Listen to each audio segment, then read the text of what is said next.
Hi everyone, welcome out to the Dice Tower. My name is Chris Yee, and today I'm going to be taking a look at a card game, a trick-taking game by famed designer Reiner Knizia called Marshmallow Test. This is based, sort of, off of a psychological experiment about having children wait to eat a marshmallow. They can either eat it right now or wait 5-10 minutes and get 2 marshmallows later. Whether the veracity of this test is authentic or not is up for debate in a lot of different psychological research circles, but this is a game about trying to win cards at a certain timing in the game. If you're not familiar with what trick-taking games are, I'll explain to you exactly how it plays, and you'll see whether this game looks interesting to you. Let me teach you how it plays, that'll give you my thoughts.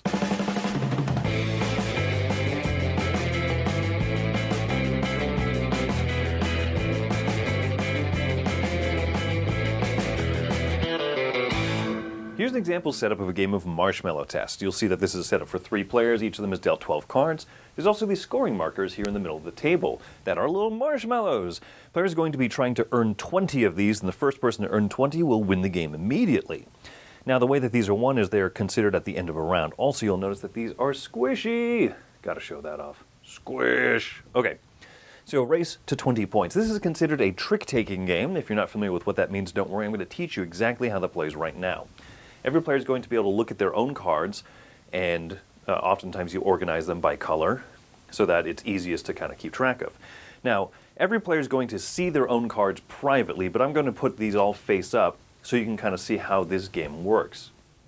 So, one person will be chosen as the start player for a round, and then the other players are going to follow based on the color of card that the starting player has played. So in this case, let's say this player says, hey, you know what, I've got a pretty good shot of winning I'm going to play out this yellow, or this green 11. This is now considered the starting color, or the lead color. Every other player is going to have to play a card of that same color out if they have it in their hand. This player over here is going to say, I'm going to play my lowest green because I know I'm not going to win it. And then this player over here says, I'm going to play my only green. Now, once every player at the table has put a card into the middle of the table, you'll say, hey, who played the highest number of the leading color? And that is the person who, quote, wins the trick. And what that means is that person will take these cards, flip them face down, and set it in front of them. This is one trick that is considered won. This player is going to trigger a scoring for themselves when they have 4 tricks in front of them, and that depends on the player count of the game, but in the 3-player game, 4.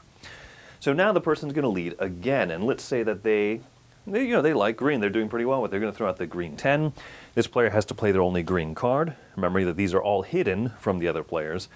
This player over here has no green cards left in hand, so they cannot play a card that matches the lead suit, and that's okay. They just know that they won't win.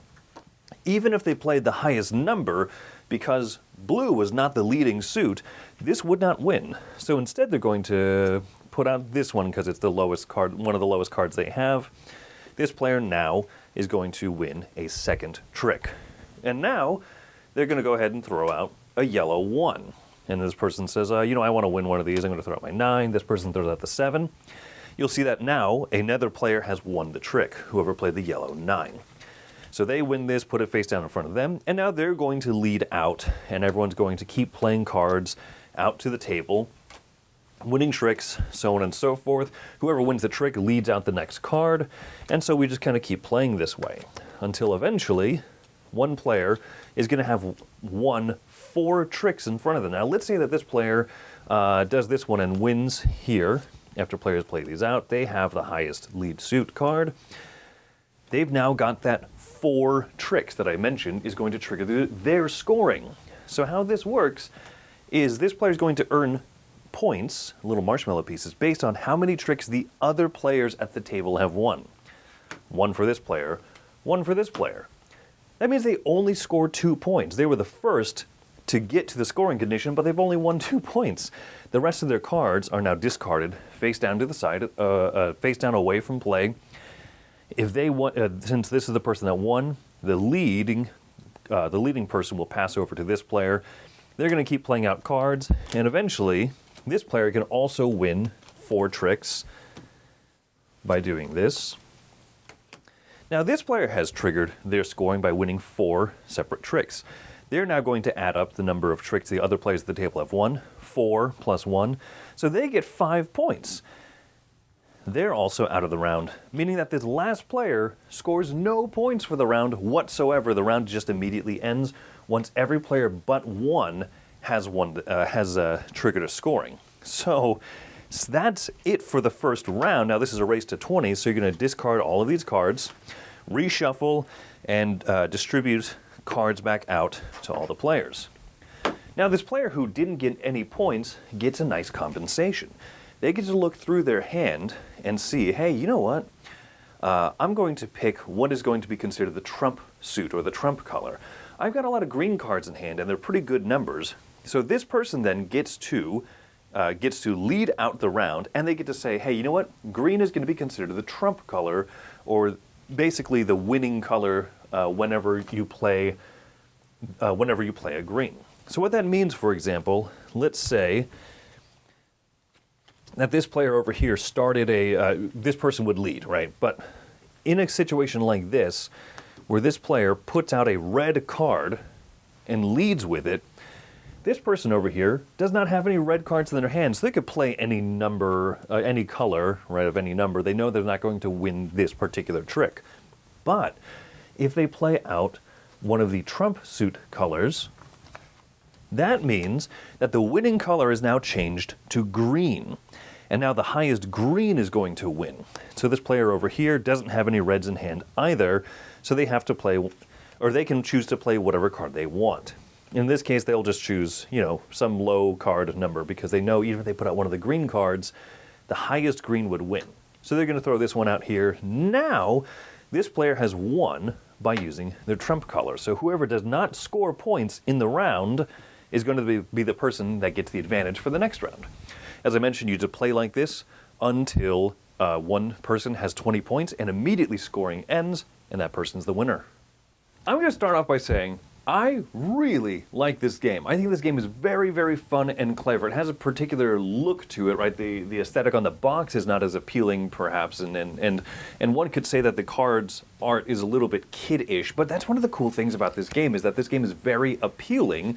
This game is a fantastic first trick-taking game to teach to people. I think this is probably the best first trick-taking game I've ever seen to teach to people. It worked really well for our 5-year-old daughter. She's been playing this for like a year now and really has a lot of fun with it. And yet I've taught this to other adults and other people who have played trick-taking games, people who haven't, and there's something there for them that is interesting and something that's fun. For me, I like this one a lot. I'm going to get a few of my very few negatives out of the way. First of all, the card qualities is okay, right? And I don't love black bordered cards on the back because they will scuff and whatnot. I'm not too concerned about that because I feel like even if these cards get nicks and stuff in them, there's so many cards, there's 1 through 12 of 5 different colors. I'm not going to memorize what the nicked cards are and everything. Second, very small complaint is that the box is about twice as large as it needs to be, right? The cards go up here and the marshmallows go down here. This is a huge box. I mean, perhaps it's for the size of the rule book, right? So it's a little overly large. And as I said, the art and the presentation could look a little bit kiddish. And if you play with 5 players, because there are, what is 5 times 12? There's 60 cards in the deck. If you're playing with a full 5 players, you know that every card is out there. I like trick-taking games a lot when you don't know exactly every card that is dealt out to people because then there's a little bit of mystery. But that's only an issue with 5 players. I'm done with my little criticisms of the game. Now I'm going to talk to you about why I really, really love this one.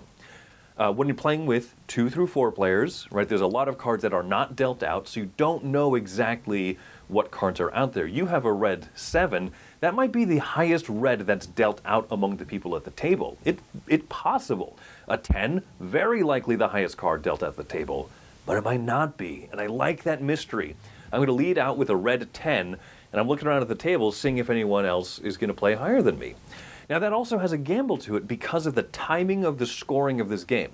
That is my favorite little twist. Most trick-taking games you play out your whole hand, and then you either see if you have met a certain scoring thing, you bet, you look at your hand of cards and say, I bet out of these 12 cards I will win 5 of the tricks.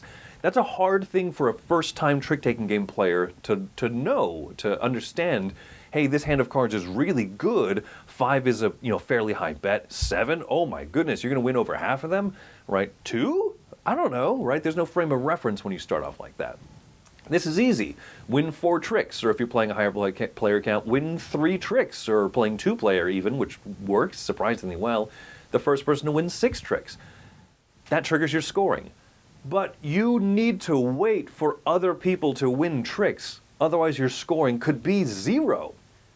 That's really neat. That's so great. That's a great little twist on this, right? And that's easy for people to grasp. Oh, I score points based on how many tricks they've won. That's not too hard, right? It's a little bit of an odd concept. It's a little bit of a twist on a card game formula, but even first-time players tended to like that, right? And even if they don't fully understand it, by the end of the first round, bam, you're set.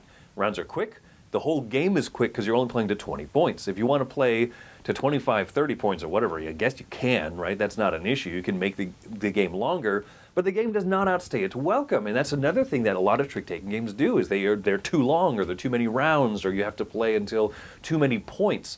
20 is a nice, cool number.